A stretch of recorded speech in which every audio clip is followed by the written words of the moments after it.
Hey, how you doing? Good afternoon. Good afternoon. Good afternoon. Good afternoon. Welcome to another time here. Welcome to another time at the book club. That's what we got to do every Sunday afternoon at 2 p.m. West African time. Thanks for coming. Missed the last two Sundays because I've been on vacation traveling around. So I've not had the opportunity to do this while on vacation. I'm still on vacation right now, but today I'm able to get to this today. So, uh, with a book, The Gold Mine Effect, out the Crack the Secrets of High Performance by Rasmus Ankersen. That's what we're reading, and we're presently reading in chapter five. We've done three readings into chapter five. There's going to be our fourth reading in chapter five that we're going to go through today. And the title of chapter five is Mindset. Mindset. You know, so it's mindset, and it's been a beautiful occasion. Like I say, mindset is probably one of the uh, most important topic, one of the it- most one of the topics that is closest to my heart. So I enjoy talking about the mind. I enjoy talking about mindset. I see myself as a psychoanalyst, so you can imagine that I'm having fun doing this. So as our fourth reading into chapter five, we'll see if we can finish chapter five today. If we do, fine. If not, we'll continue next Sunday. But uh we're probably gonna continue up a Sunday. Next Sunday, my movement won't allow me to be able to do this. But let's do what we can today, and we'll continue up a Sunday. So that's the mind. Is the mind. The mind is it's the greatest gift God has given to every one of us. Our mind is what determines our destiny, right? Our mind determines who we are, and who we're becoming. Our mind, as it were, is a leader of our life. Wherever our mind goes, that's where our life goes. Right? We cannot go anywhere other than the way our mind is going. So it's up to us to program our mind that correctly. Scripturally, the Bible tells us to focus on the right things. Philippians chapter 4, verse 8 talks about think on these things. Why is it saying you think on these things? Because the things you think about, the things you focus on, determine the trajectory of your life. It's that same one that is popular. We talk about Proverbs chapter 4, verse well, Proverbs chapter 4 23 talks about the fact that says, guard your heart with all diligence, for out of it proceeds the issues of life. It's another way we can say, guide your mind with all diligence, because out of it proceeds the issues of life. Guide the mic over your life, because it influences and determines the direction of your life, and we have the other one that talks about how a person thinks.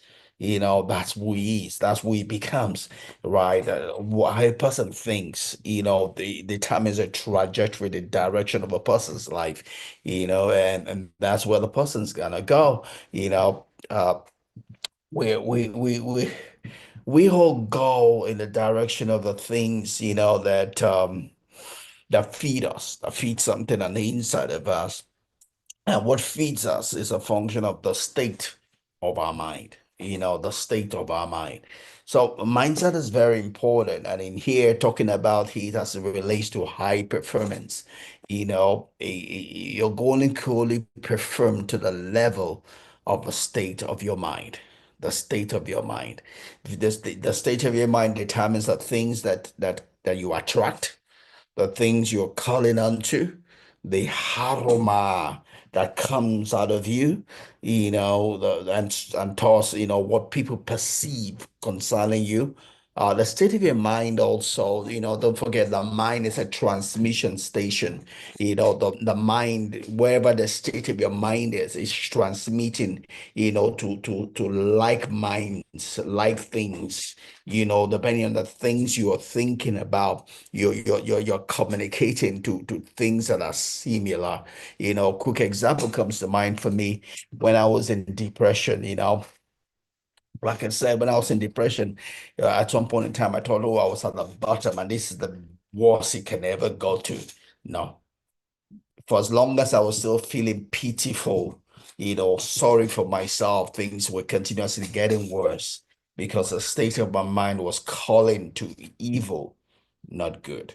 It was calling to evil, not good. Don't forget that what we call upon is a state of your mind. When I saw that, I had to quickly arrest that. I had to quickly stop being pitiable, and took control of the issues of my life. That's how I started climbing out of depression. But for as long as I was feeling pitiable, I was feeling sorry for myself. Things were only going from bad to worse, bad to worse, bad to worse, you know. But I had to arrest that situation. Some people feel feel that, they'll rather make things look so bad because they want people to pity them. They want to be the center of attraction. It looks good to be the seeming center of attraction, but that's stupid.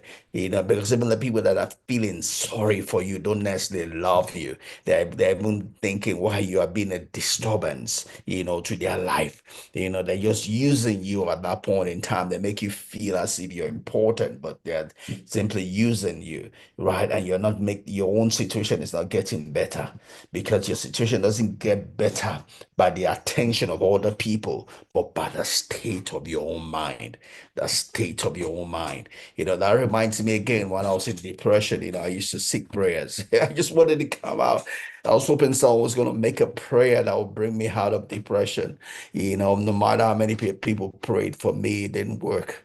I only began to come out of depression that day, the moment I decided to take responsibility for my own life. It's not another person's prayer that will bring you out of that depression or that pit you're in. It's you taking responsibility for your own life. It's you saying, enough is enough. Today I begin my deliverance. Scripturally speaking, that's what Isaac said unto Esau. Says a day that you are tired of the burden, that's a day you will get your deliverance.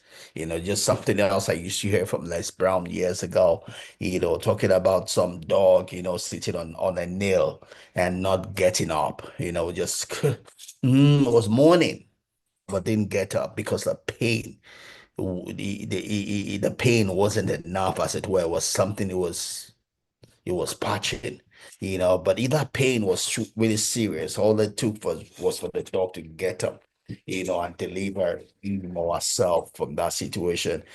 Just how many of us can deliver ourselves from where we are right now? But rather we'll cling onto excuses. We'll give our excuses because of the economy. It's because of the country. It's because of the leaders. It's because of whatever. The real reason why you're where you are right now is no other but you. You are the reason why you are where you are right now.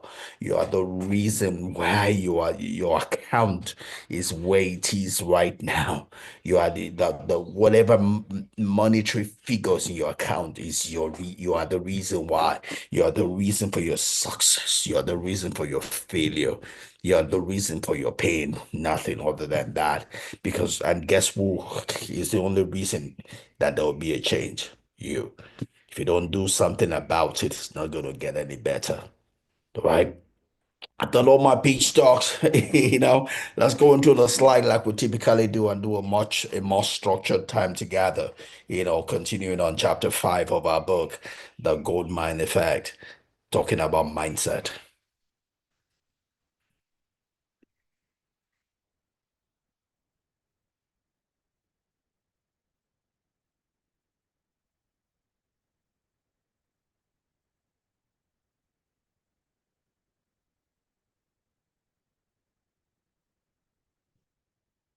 Alrighty. Um, so let me go to, so we've done part one, we've done part two, we've done part three. Today we're on to part four of a study or a time together through the book. The quote that pretty much Murray summarizes chapter 5 is this word here by one pack. He says talent tends to get in the way of itself, and the word talent there can be replaced with everything that we hold too valuable to or too closely to. That's the reason for many failures. The word talent there can be replaced with intelligence. Intelligence seems to get in the way of a lot of us. That's been the case for me. I'm an intelligent person, and that's why I'm no better than I am. Intelligence is supposed to be an asset, but it can be a liability if you don't use it well. If you allow it to get in your way, you will be a liability because intelligence allows you to see things every other person does not see. However, what you do to the with the things you see can either be a blessing or a curse. What you do with the things you see can either be a blessing or a curse. The way you present it, the way you put it in the face of other people can either draw them to you or irritate them. And therefore, that which is meant to be good can be evil, right? What else? Degree, right? What you know, your degree can stand in your way because you think because you have a cardboard, then everybody should just open the door for you. No, it's not what you have in your cardboard, it's what you're able to do with it that's important. How are you able to show that you are better than other people or your cardboard has made you better than other people? It's like I have coppers working for me, and I expect that because they're graduates, they should come in and change, revolutionize, bring their classroom knowledge to practicalize in the real world. But no, they only just come in and be no better than the farmers wanting to do manual labor. What I expect is that they're going to use more of their brain. No, they're just using their hands like the normal laborers. That makes a certificate useless, right? It's not what you have, it's what you do with what you have that will make a way for you. It's not what you have, it's what you do with what you have that will make a way for you. Another word for talent there, it could be your race. People think maybe because they're white or black, therefore the door should open for them, or your tribe, or whatever it is that you think is an asset. The real asset is what you do with it, not that thing in itself. Because you're a woman, that doesn't mean everybody should open the door for you. What are you doing with being a woman? Are you showing the ability to hold yourself, carry yourself with dignity? You know, so I mean, you can put different words there, but an asset is only an asset if you use it to produce value.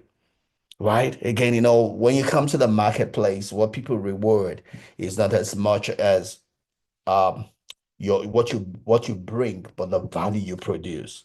There's a value you produce that differentiates you in the marketplace. People don't pay for you. They pay for the value, the differentiation that you bring. That's what people pay for in the marketplace, right? So still staying with that quote. It says talent tends to get in the way of itself. I often think that people succeed more despite their talent than because of it. People succeed despite their intelligence, despite their degree, despite the family they come from, despite the church they come from, despite their pastor, despite their gender, despite their beauty or the ugliness, but than because of it. Because it's the value you produce, not what you're holding, that people pay for, right? So we've gone through that and we've run through different sessions. Let me just run through where we stopped about 3 weeks ago. Um, so that we'll see how far we can go. So we stopped last time. We spoke about divine dissatisfaction, looking at two different kind of mindset, the fixed mindset, the growth mindset. We talked about the importance of urgency, the importance of or the liability of being complacent, We talked about the word El Nightingale uses for it, which is constructive discontent. You know, Rolls-Royce, was built on the philosophy that nothing is ever good enough. Everything can always be done better, right? Everything can always be done better. Godwin, how are you? Good afternoon. Thanks for stopping by. You know, everything can always be done better. When Rolls-Royce was built, I've forgotten the name now. The two names belong to two people. One is Rolls, one is Royce. He came and he saw the automobile and he asked the question, can this be built without noise?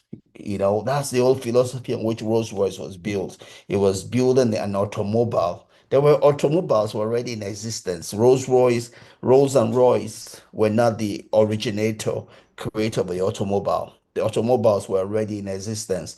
They just came and asked the question, can we take away the noise? Can this thing operate in such a way that it is silent? I see my car and sometimes I forget to even turn it off because I can hear the noise. I leave the car and I think I put it off. I've not put it off. That's several times. And that was contributed by Rolls and Royce as they came and saw the automobile. They said, does it have to make this amount of noise? Can we do it such that the noise it will be silent, it will be noiseless? And that's how they create their own automobile, right? And it's selling at the hearty top end still today, right? For automobiles, it's stopping is such selling at the top end is used in aeroplanes and all of that stuff. But the old thing they came onto is, can this thing be done better, right? And that's things we can do to produce value. It's not being complacent, not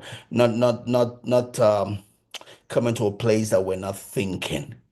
You know, we talked last time, or we talked about two types of thinking, thinking inside the box, outside the box, thinking synthetic, thinking creative. Synthetic is pretty much looking at other things that are in existence and thinking about how we can combine them, we can tweak them to produce a better result. We can add them together, we can subtract from them, we can divide, you can multiply, you can tweak them in different ways just to produce value. And that's we talk about is synthetic thinking, using what is already in existence to produce new results, new and better results. There's also we'll talk about creative thinking, thinking outside the things that have already been done and thinking about how you can create value, and we thinking outside the box or thinking creatively, but important thing is that you're thinking, you're adding value, you're creating value, you're adding value. That's the important thing. That's what human beings are here to do. The one who created us, when he created the first man, put him in the garden, not just to sit there and be comfortable with what has already been created. He was put there to keep and to tend, to keep and to tend, to keep and to tend, to create value. It wasn't to say, hey, God, I've done it, so let me rest. No, no, no. God put that man there to continue creating value. God did not say, I finished creating, don't do anything more. God said he put that man there, Adam, in the Garden of Eden to continue creating value, to continue thinking synthetically, to continue thinking creatively and creating value. That's why we got to everything that we have today, right? We use trees and we get chairs and furniture and all of that. That makes God happy. That is a reason for creating us in his image and his likeness, with a mind that we can think, we can imagine, and we can bring into existence, right? And we spoke about that, and we spoke a bit about the growth mindset. And this was a slide we ended talking about the growth mindset. Let me start from that as we go into what we continue today. And we said everyone can change and grow through application and experience. Everyone. Everyone without exception, can become better. As much as we can make things better, we ourselves can become better. And it's true, applying the things that we learn. I apply something, I learn something, I apply it, learn, apply, learn, apply, and I can make things better. I can become better myself, by applying and gaining experience from the things we're doing, right? I'm a farmer as much as I'm an engineer also, and we invested money to build greenhouses, right? Our target is to build 12 greenhouses. We had three green as of last month we had six greenhouses operational, and these are about the biggest sizes you can come up. Each of our greenhouses are 12 by 52. We extended what was easy. The people had the easy one that they could do, which is what's the name? That's the name of a company. This and Gov sells greenhouses, and they sell the small sizes, But we designed something that was bigger than what most. There are some people the same size as our own, but you probably rarely find one bigger than the size that we did, which is 12 by 52 meters, right? We built it. We had six operational, but you see.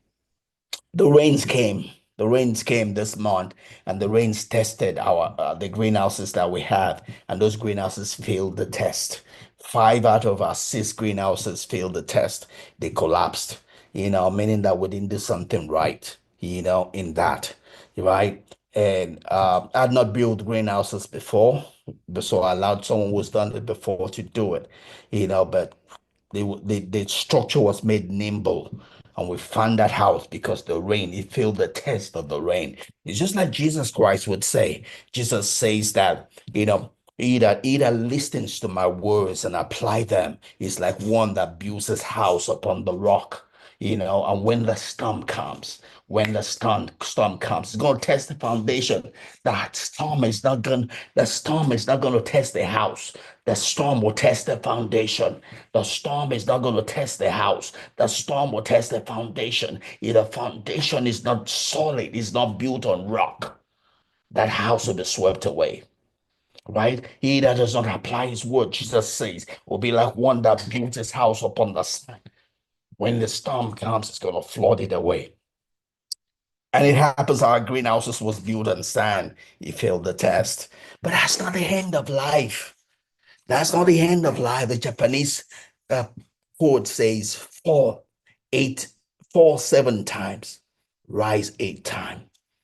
Fall 7 times, rise 8 times. So it's not, it didn't take us out of the market because five out of our six greenhouses caved in. We learned something. We discovered the things we didn't do right. Even as much as we extended what was already available, we saw that we did not take into cognizance some things. So we're having to rebuild, right? We're rebuilding the first two. We had the sixth one standing, and we've reinforced it to stand, and we're rebuilding the five, and we're going to build the remaining six to make the 12 that we target. But you see, we're learning. We learn by application. Now, when we have these ones that stand, we can share our experience with any other person that wants to build something like ours, right? So we're learning by application. We're gaining experience. We're becoming better. Even since we built this ones, we've not been having the productivity, the yield that we're having in open field. But last week we had a good yield. So I told my people, whatever it is that made us get this yield, that is one we've been looking for, that we're getting when we're doing it in open field last year. Let's do it, because this is the reason why we did build a greenhouse. We didn't build a greenhouse just for this name of having a greenhouse. We build the greenhouses to make money, to be profitable, right? To be profitable, to make the money we've invested back and much, much, much more, right? So, but we learn. We won't know what we know today if we did not step out there to do it. We did it, we got experience. We can apply our failure and our success to become better and share even with other people. It takes us to another level altogether in that particular sphere. So everyone can change and grow through application and experience. And that's what we'll say again about knowledge. Knowledge is not power. What if all we did was know about greenhouses and we never built one? We would never know the effect of the wind and the rain on a greenhouse. But because we did not just only know, we applied. We applied, the storm came. The storm tested our structure failed. So we now know to do it better to withstand the storm so that our greenhouse can stand 365 days of the year and be productive and make money for us, right? Everyone can know, can grow by change and grow, but you have to do the application, you have to gain the experience, right? So we practice training and above all method, we manage to increase our attention, our memory, our judgment, and we literally become more intelligent than we were before. So says Alfred Binet. And that's one thing we emphasized last time here, because Alfred Binet developed the IQ testing that we all do. That's all my understanding was that, when you do the IQ test, it tells you where you fall on the spectrum, and that is it. That's always been presented to me all my life.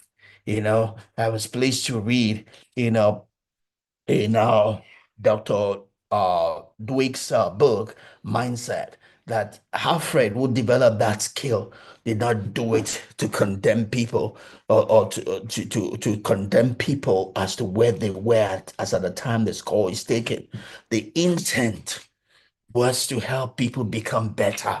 It was to mark where you are today so that you can know where to work on, what to do to become better, right? It was not to condemn you to one particular where you are. Is to find out where you are so you can learn where you might be deficient in and do something about your deficiency, right? That's what the IQ scoring format is about, is to know where you are at any point in time, know where your deficiencies are, and work on those deficiencies. So there's nobody that is condemned to be a low IQ, mid IQ, or high IQ for life. As uh as as a famous quote is, everything is in a state of flux. The people, someone with a high IQ might be becoming less or better. Someone with a mid might be becoming less or better. Someone with a low IQ can becoming less or better. Everything is a state of flux and is a function of what you are doing at every point in time, every moment of your life. If you're not, if you don't have the right practice, you might be becoming less. If you do not have the right practice, you might be becoming poorer. But if you do the right thing, you can get better. You can get better. You can get better. You can get better. And just what the word of God says. The Bible says promotion does not come from the east, not from the west, but it comes from God. Promotion does not come from the east, not from the west. It comes from God. It comes from the Creator, and it goes on and says that what He does, God does not just promote you. God doesn't promote you because you prayed. God doesn't promote you because your man of God laid hands on you or spoke some funny words on you. The Bible says there that what God does is that He tests you, right? Because God doesn't just promote, He demotes also. So when God comes to you, as it were, He looks at you and sees what you're doing. It's like there's a test score in your life, and He's saying, is this person producing value? Is this person producing value? Is this person worthy of a raise? Is this person worthy of going to the next level? If the answer is yes, God promotes you. If the answer is no, God demotes you, right? You don't stay at the same level. You're either being promoted, you're being demoted. The same God that promotes demotes also. And it's a function of the judgment that He does at every point in time over your life. When it comes to your life and He sees what your life shows, right? Are you worthy of a raise? Are you worthy of the next level? Can you stand? Is the person you are becoming able to stand the next thing in your life? Yes or no? That's what determines whether you get promoted or demoted. Another way to look at it is looking at the scripture about adversity. And the Bible says that if your strength fails you in the day of adversity, it's not because of the adversity, it's because your strength is little. It's because your strength is little. So life expects us to build strength every moment. Build strength every moment. So when life comes to check your strength, it sees if you can move to the next level. Can you stand the new devils, the new challenges, the new opportunities, the new shakings in the new level? If life sees you can stand it, life will raise you. If life sees you can stand it, it'll probably take you down. So you go do some receipts. Go do some remembrance of the need, reason why you are alive. Because we are alive to grow. We are alive to become the person that our future needs. Well, we're not becoming the person our future needs. We will probably need to go back to our past because we are not good for it now. And that's what that's where life operates, right? Life requires that we grow. And here by we grow by practice. Practice just means engaging life, not being passive about life, being intentional about life, being proactive about life, having a goal for your day, having a goal for your week, having a goal for your month, having a goal for your year, and going after it. That is practice. And as you practice, you train yourself on the things that you're weak at, on the things that you need, to achieve the goal that you have set for yourself. Don't forget the most important thing about the goal is not the goal itself, but the person you become, the person you need to become to attain that goal. The aim of goal setting is not as much as the goal, but the person you need to become to be able to handle that goal, to be able to produce the value called that goal. So it's not as much as the goal, but it's the person you are becoming that can produce that goal, right? So you practice, you train, you use the laws, the principles of life, the rules of term of life. Life has rules, and it's up to you to learn. It's up to every one of us to learn the rules of life. Life is not a happenstance. Life is doing the right thing the right way at the right time, right? There is a method to life, right? So you use the right method, you use the laws, the principles of life, right? By doing that, you can increase, you can become a better person. You can become a person worthy of the goal you have set for yourself. And the last thing we closed on last time, which we've taken probably half of today to go through that as we key into today's on, is not only do genes and environment cooperate, not only is there a cooperation between who you are and what you have around you. You know, a lot of people make complaints, and I learned this from my mentor, Jim Rohn. Jim Rohn would say people complain about the economy, they complain about the government, they complain about the very things that have been given to them to help them, right? The very things in your environment has been given to you to help you to become everything you need and want to be. But that's what we all complain about. People complain about the weather. Oh, it's always raining. Oh, it's hot. It's cold. Oh, the government. Oh, this government, that government. Oh, the leaders. You can do anything about them. Then use them. They're given to you to use. The people that are succeeding with everything you could tend to complain about tells you are not to complain about them, but to use them because you don't have the power to change them, right? So Gilbert Gottlieb says, not only do genes and environment cooperate as we develop, but genes require input from the environment to work properly, right? So for us to grow and be people that produce value, people of high performance, we must be able to have a sync with our environment, have a sync with a seed that God has given to us, which is everything outside of ourselves. You have a sync with the place you find yourself. Have a sync with your family. Have a sync with your country. Have a sync with your government. Have a sync with the legislation you find yourself in. Find a way to use it, not complain about it. Because if you complain, you're only going to go down. If you use it, you will go up. In that same place, you find yourself that people that are going up and they don't have two heads and they're not doing it the wrong way. Save your time complaining.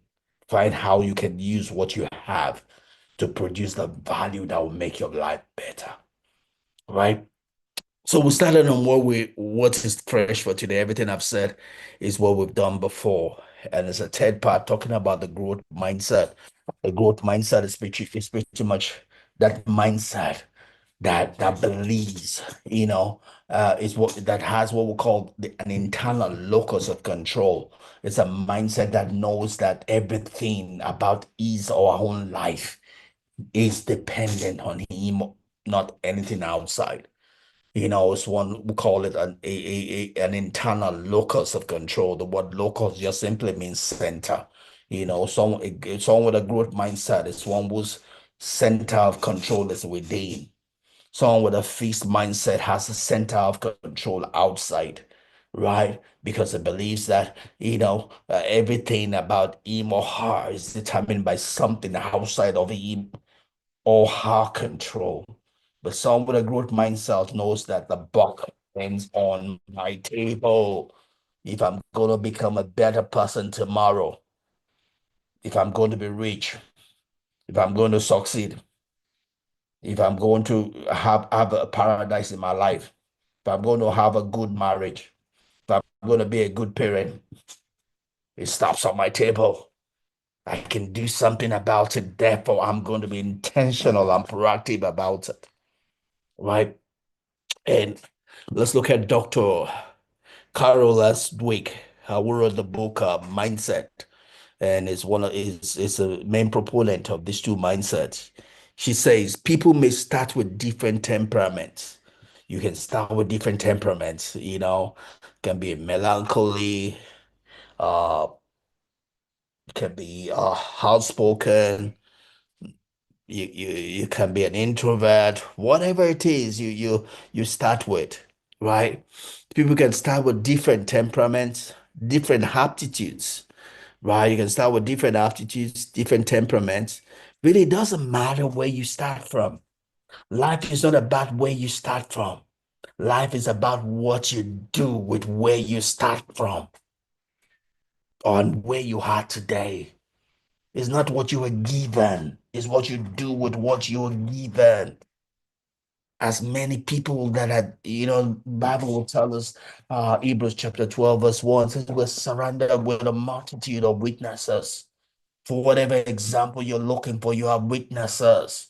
Right? It's not about what you were giving. People were giving the same thing and worse that you were giving, and they succeeded. They stand as witnesses against you. Your problem is not what you were given. Your problem is not the country you're living. Your problem is not where you were born. Your problem is not your parents. Your problem is you. People can start with different temperaments, different aptitudes, but it is clear that experience, training, and personal effort take them the rest of the way. It doesn't matter where you started from, it doesn't matter where you are, but you can use your experience, and it doesn't matter the experience that you have. It's the way you define that experience that matters. Right? You can use the experience, you can get training, you can learn, you can listen to other people's story, you can read books, you can be like Isaac Newton that says that he has gone further, he has seen further because of the shoulders of the giants that have gone before him. We can do that also. We can read, we can listen, see other people's example. How did they succeed? They're human beings just like you and myself. It doesn't matter how old you are. There are people that have succeeded at 65. There are people that have succeeded at age 75. There are people that have succeeded at 85. There are people that have succeeded at 25. There are people that have succeeded at 15. Your age is not your limit. It's what you do with who you are, where you are, and what you've got. So I'm going to read Dr. Dweck's quote again. It says, people may start from different temperaments, different aptitudes, right? Different school level, degree, intelligent level. People can start anywhere. But it is clear that what is going to differentiate and what differentiates people is their experience. Their experience, right? And I'm going to add not just their experience, but what they do with their experience. So it is their experience, and that experience is not the end of it. Because sometimes some people are limited by their experience. Like a lady asked me one time, she says, I've always had bad in my life. Will I ever succeed? Right? If you don't have a experience of success to rest on, you can develop one. That's why we could talk about training. You can look at the example of other people that have succeeded, and from the example, you can begin to develop the emotions of success. You can begin to see yourself in those people that succeeded, and you can see yourself in those people that succeeded and succeed in their stead, even though you don't have the history of success. You can use the success for another person to help you push forward. That's why you talk about training, exercising. You learn, you practice, you learn, you practice, you learn, you practice, and you can develop what we call a synthetic experience.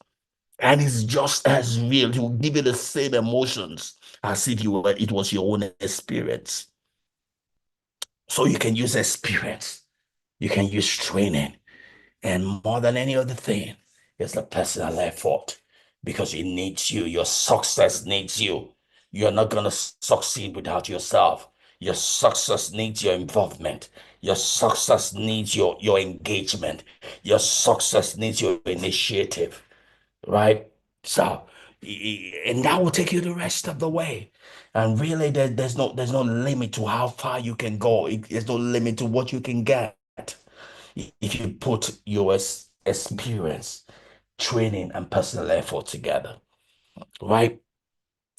Robert Sternberg has and says the major factor in whether people achieve expertise is not some fixed probability, but purposeful engagement.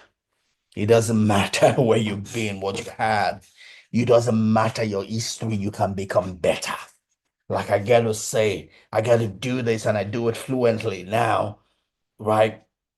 It's not because I was born this way. I wasn't born this way, right? I was well, I grew up as a shy person. If you talk about temperament or personality, I'm an introvert. I shouldn't be doing this. I'm not one that's built to do this. But guess what? I'm able to do this by experience, training, and personal effort. The more I do it, the better am I doing it.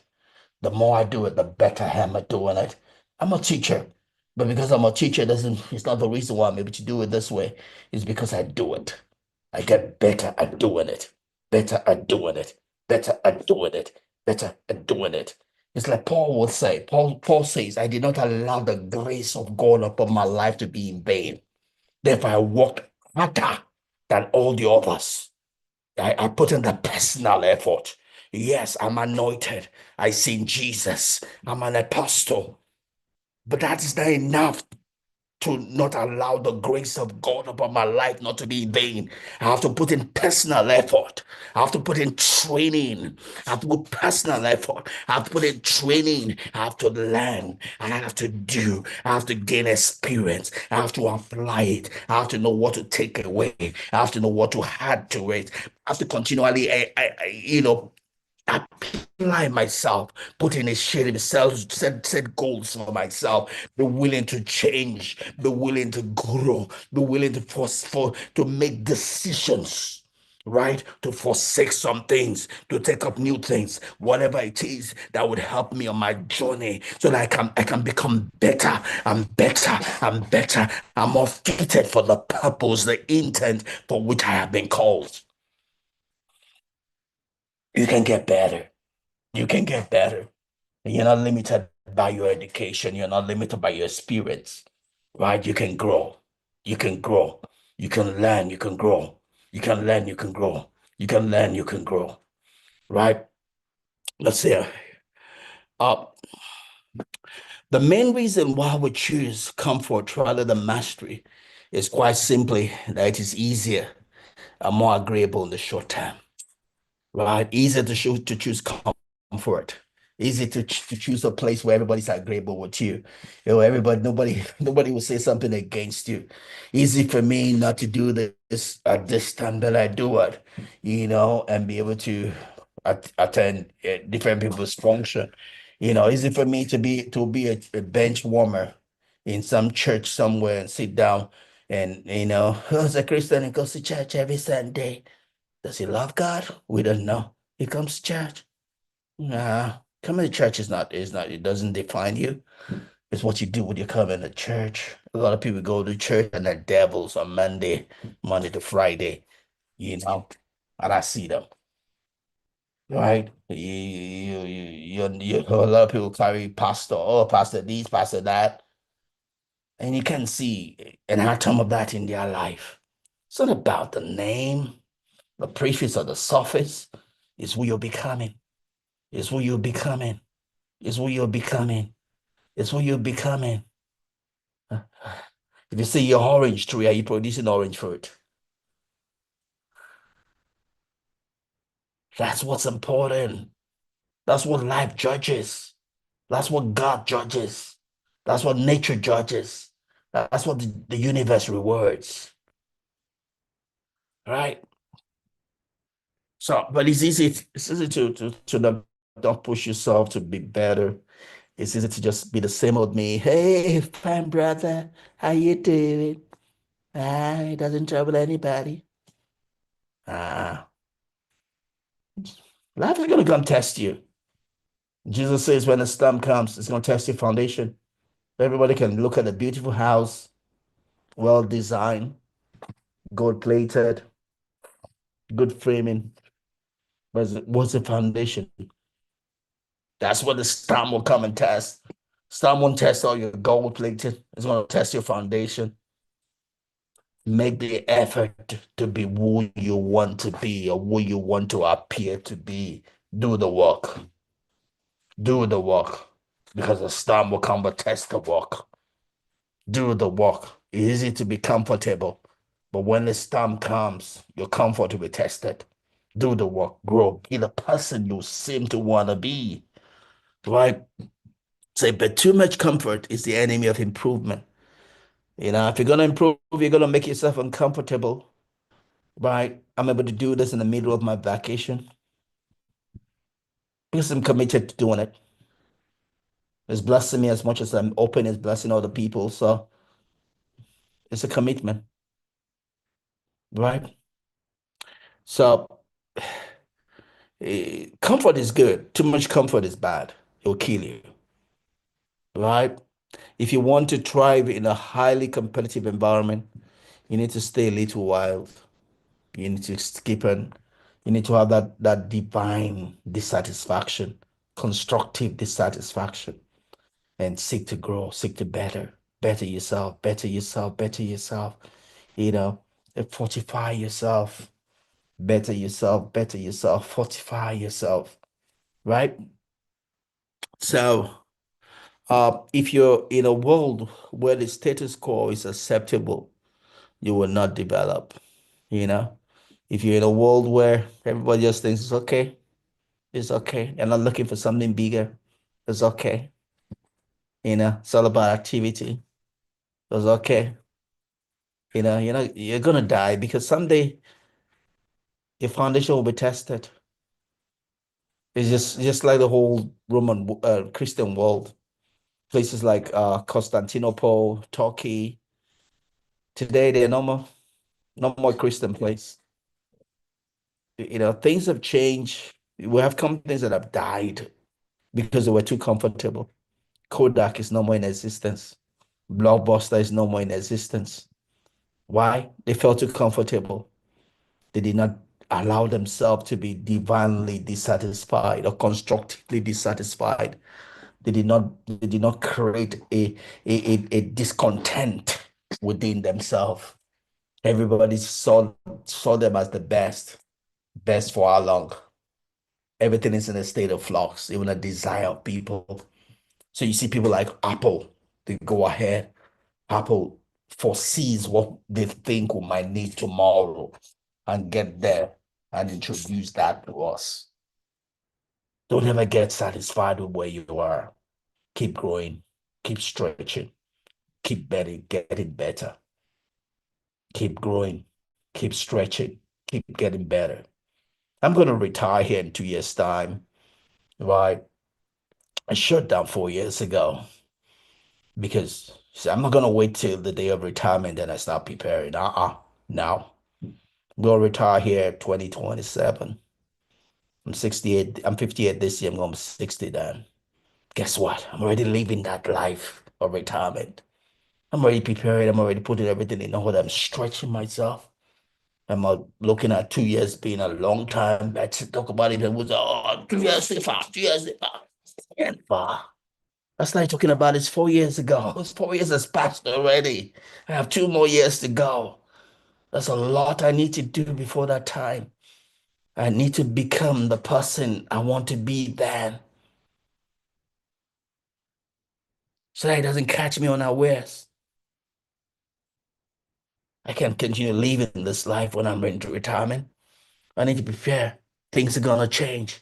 So I gotta be there now. Prepare. Build my foundation. Because the storm will come when I retire. That storm will test my foundation. I've been building that foundation for the last 4 years. And I'm still building. I have 2 more years to build it. The storm is gonna test it the day I retire. It's gonna test the 6 years of building it. If I'm not ready, guess who's at fault? It's not the economy. It's not my office. It's not whatsoever they pay me or not pay me. I don't want to be like people coming after retirement to the gate of the company looking for more money. That'd be a shame. So I gotta prepare. I gotta build my boat. I gotta build my ark. The flood is coming.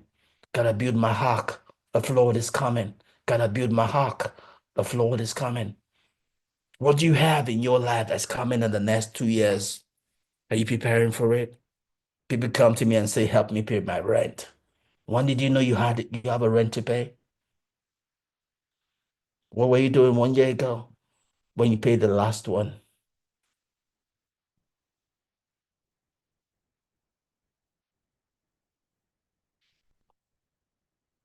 If you're in a world where status quo is acceptable, you will not develop.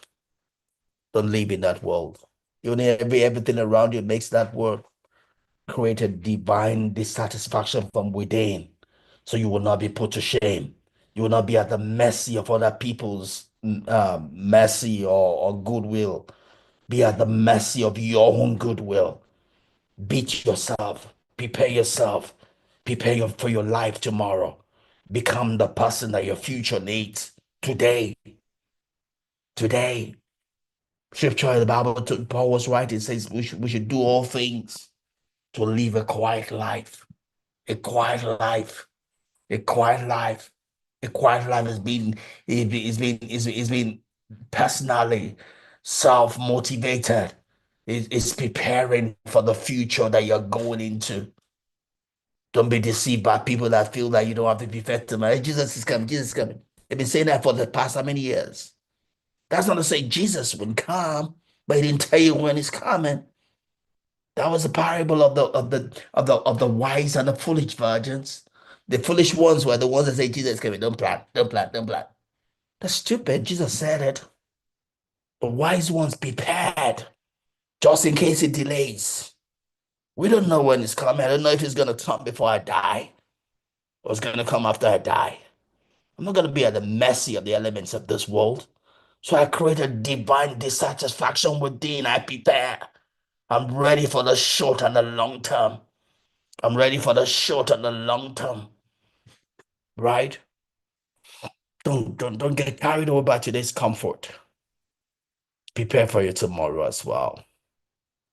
Prepare for the short and long term because they will come and we'll test your preparedness. Right. So if you're in a world where the status quo is susceptible, you will not develop. If you want to get better, you have to make a huge effort. Improvement never comes without a cost. If you're going to improve, you're going to get better. You got to pay the price. Not tomorrow, today. If you do the hard things today, your tomorrow will be easy. If you do the easy things today, your tomorrow will be hard. If you do the easy things today, your tomorrow will be hard. If you do the hard things today, your tomorrow will be easy. The time to pay the price for tomorrow is now, not tomorrow. Right? Oh, let's look at my time. I have 5 minutes. We'll see if I can get this slide on the next or not. So it says, what class performance commit to never-ending improvement? You want to perform what class? Never-ending improvement. You keep improving. Keep improving. I'm gonna call you back. Give me 5, 10 minutes. Uh, you keep improving. That's the way to have a world-class improvement, right? You have keep improving, keep getting better.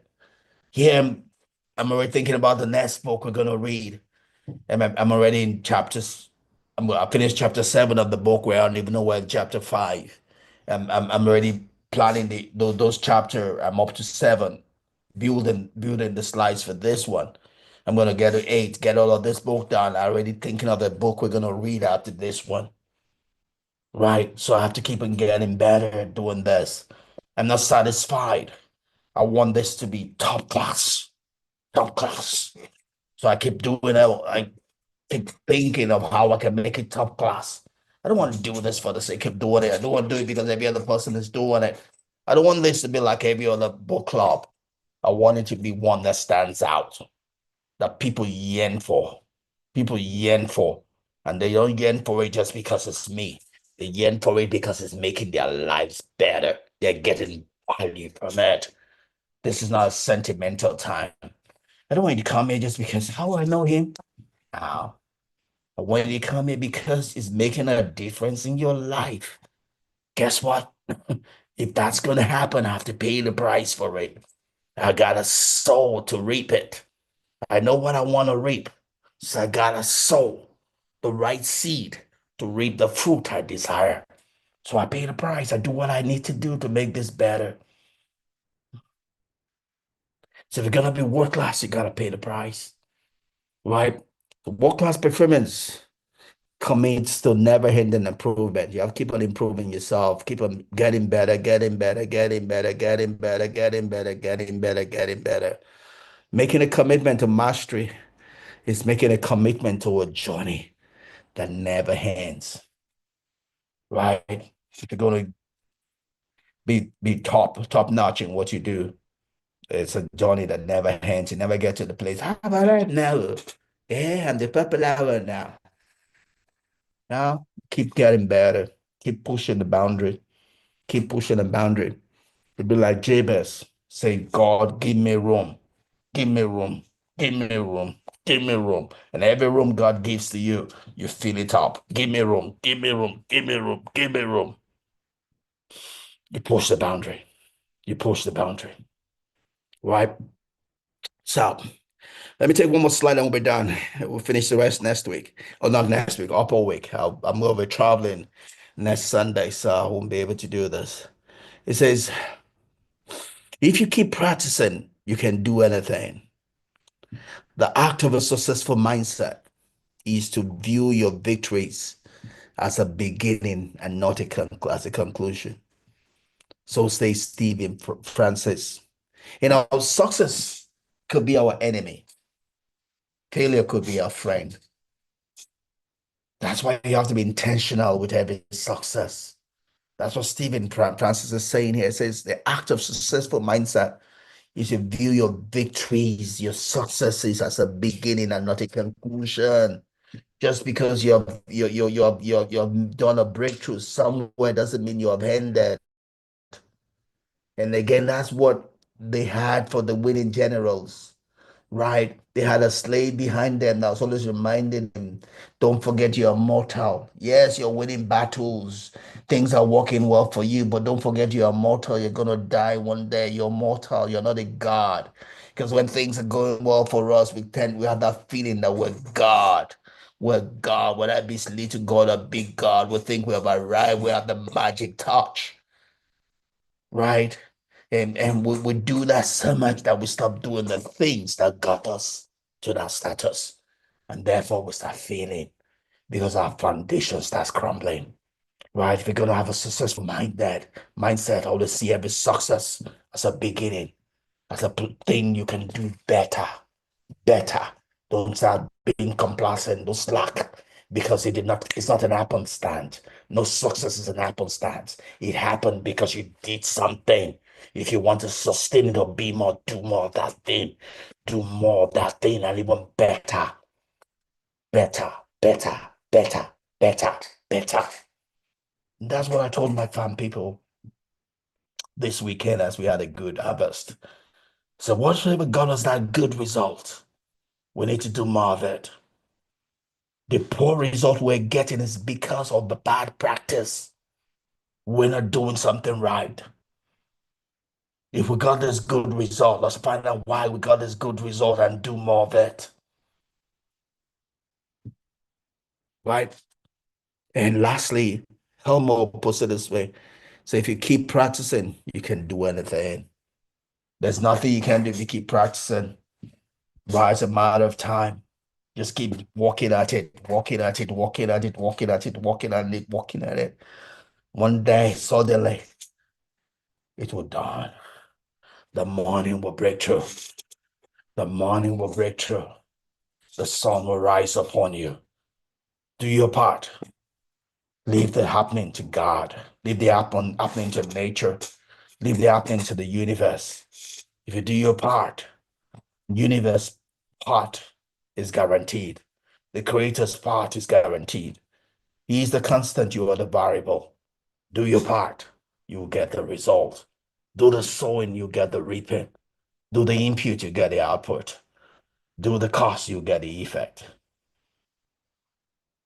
Life is waiting on you or me. Let's do our part so that our life can be successful. We can get a high performance we seek. We can create a niche for ourselves. Thank you. Thank you for another time. Thank you for spending this time with me. I'm gonna shut down here and we'll continue from here up a week. Up on Sunday. That's probably gonna be April 6th or so. We'll be back. I don't think I'm gonna make it this Sunday. But this next Sunday, so we'll do up a Sunday. Thanks for coming along again. Thanks, Godwin.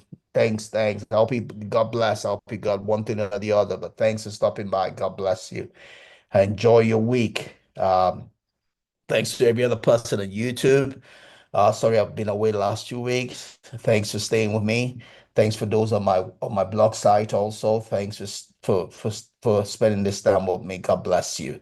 Have a great week. See you. I'm not gonna make it next week, which will be the 30th. I'll be back on April the 6th. God bless you. See you April the 6th as we take our fifth take and hopefully the last take on chapter 5, and we'll go to chapter 6 after. God bless you. Shalom. Bye bye.